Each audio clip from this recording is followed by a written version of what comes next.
It is a dark night on Friday, March 15th.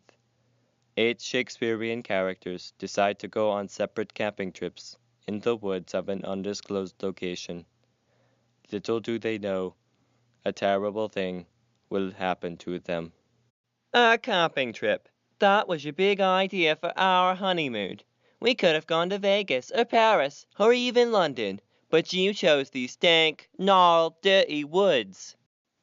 Ah, come on, babe. It'll be fun. These woods are famous for their rare breeds of beetles. Meanwhile, in a nearby place. Leave the hard work to me, boys. Just brushing up on me big grills yesterday. I am an expert in the field. Ah, yes. Truly, you are a naturalist. Agreed. Macbeth surely learned a lot from his time as a soldier in the field, eh, Macbeth? Meanwhile, in another place. Tell me why I'm here again. 'Cause you've never been camping. But my dear Celia, we have never been camping either. Ah, who cares?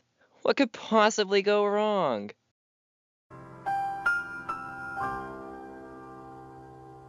You know, laddies, this night reminds me of a story I heard when I was younger. Ah, tell the story, my good man. It will do well to cleanse the dower of this night. On the contrary, boy, the story I'll tell is for the faint of heart. It's a story that turns boys into men, girls into men, and men into,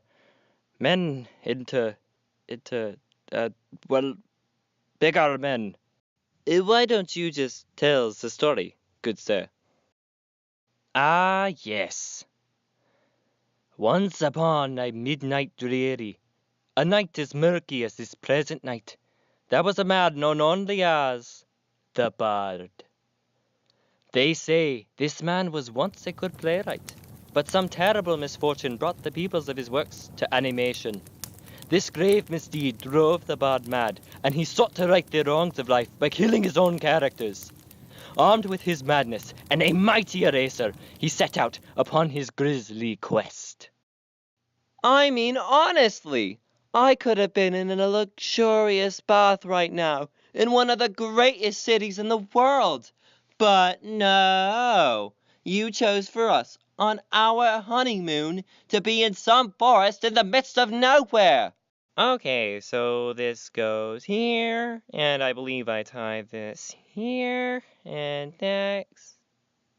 Hey, what is that?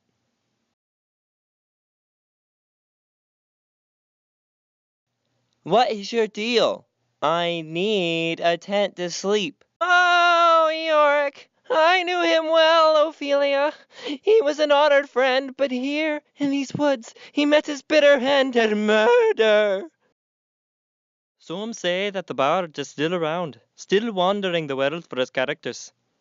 They say that he erases his victims completely, leaving only little trace after ever even existing left.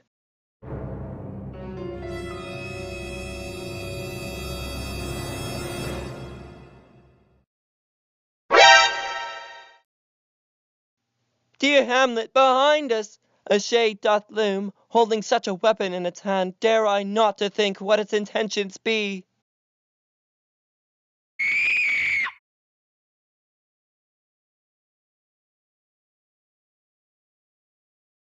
Have you ever, pitched a tent before? No. Oh my gosh, me either! This'll be so fun! Ah, there's no Wi-Fi around this place. Duh. We're in a forest, several miles from any hotspot or zone. So how am I supposed to check my Tumblr? Whoa. Dramatic entrance much? All of you, we must hide. There's a monster I know only in shadow that comes this way. Hide yourselves. Don't be found.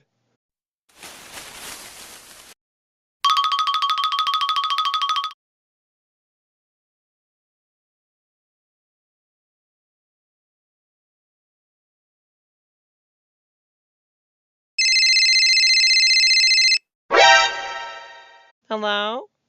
Hey, Dad. I mean, I'm doing fine. The girls took me camping for some reason. Yes, I know you didn't approve of it first. It just happened. Anyways, I have to go. There's this guy looking for us, and I think he'll be bad if he finds us. So I'll talk to you when you get home. Love you. Kisses. Hey, that was my phone. You do not realize how long it took me to convince my dad to give me one. Took me forever because I was talking to this boy who was a. We are so dead. We were supposed to be babysitting her. When her dad finds out. Wait, let's run while he's distracted. Whoa, man. Sounds a lot like the story you were telling earlier, Macbeth. Well, it's probably the same guy. Yes, there are some similarities for sure. I say we go tear this monster shade a new one. Yes, let's get him. Hold on there, boys. There are alternatives to fighting. This man may be in pain, hurt. Perhaps we can help him in some way. Make him give up on his hunting people like our dear friend, Omelette. Actually, it's Hamlet. It's Danish. Oops. My bad, bud. The point is, we can help this bard and convince him to, as you say, knock it off. Why should we help him, eh? Monster makes his fun by erasing those he deems unworthy. We don't know that. According to Piglet's Hamlet story, he and his wife ran off before the bard had done anything. Aye, the boy and his lady were lucky. But we won't need his luck if we strike before. Macbeth, mon ami, I know your heritage, but to attack him now will only leave us sorrow. You are a bunch of wee cowards, you are. As we speak, he could be on the girl that Ringlet chose to be his own. I shan't wait. I'll find this shade and make him curse his birth. He's so cool. Hey, Macbeth, wait up. Wait, Macbeth. Haven't you seen a horror flick? Splitting up is a terrible idea. He has made his bed, damn fool. Now allow him to lie in it. Perhaps never to rise. That was very poetic. Fitting, since this project we were in was made for a Shakespearean class. Dear Horatio, let us find some food. We brought none, and I am empty from work. Ah, berries.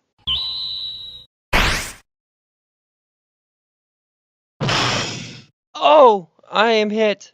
Horatio! Ah, you must be the shade I've heard about. Come for a chat, have you? I suppose not. You're a quiet fellow for one so violent. I wish Macbeth were similar. Listen, I realize that you'd like to kill me and good Horatio, but I must ask for you to wait. Horatio is wounded, and it would be unjust for you to kill so mercilessly. It should be when we are at our peak that you should lay your weapon upon us. How'd you do that? Like I said, alternatives to violence. Aye, these should do. What should it do? Nothing, me boy. Except it'll provide us with the perfect arena to fight that dreaded bard. Ooh. How will it do that? Do not ask me so many questions. Okay. How are you with that sword of yours, my boy? I might be a bit out of practice. Ah, don't worry. I'll train you well and good. Go. Avast! The bastard is here. Run!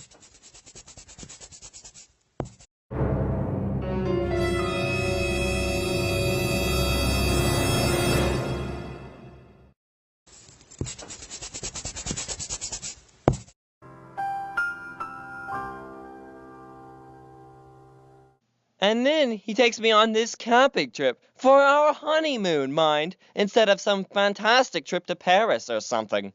Oh my gosh! I would so dump him right there. Well, we were already married, so. Guys, look. There's like a fork in the road. Ooh, I love cliffs. We should so go right. I think we should go left instead.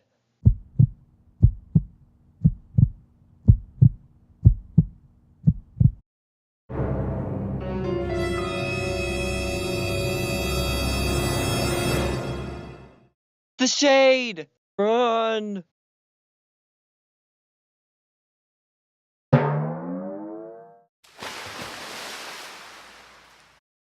Oh, my dear him.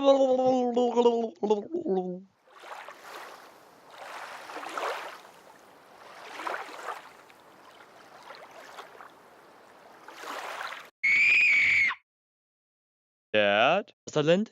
Uncle? Celia? Horatio! No time to chat, Dad. We must run. He's close. Who?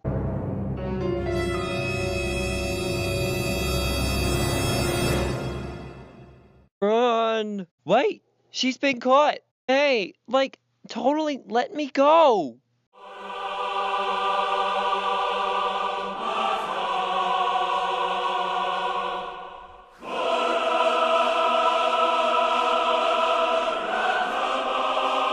Let go of my friend!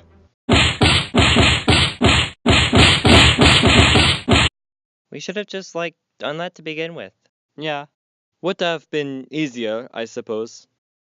See what we can accomplish when we're together? Oh, yeah. I forgot the class's project is full about alliances.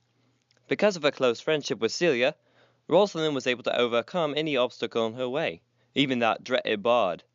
That's why those of us who stuck together were the only ones who survived. What say you, Horatio? It's nothing. Rosalind, you totally did it! Well, how would you guys like to go camping? What? What? The end.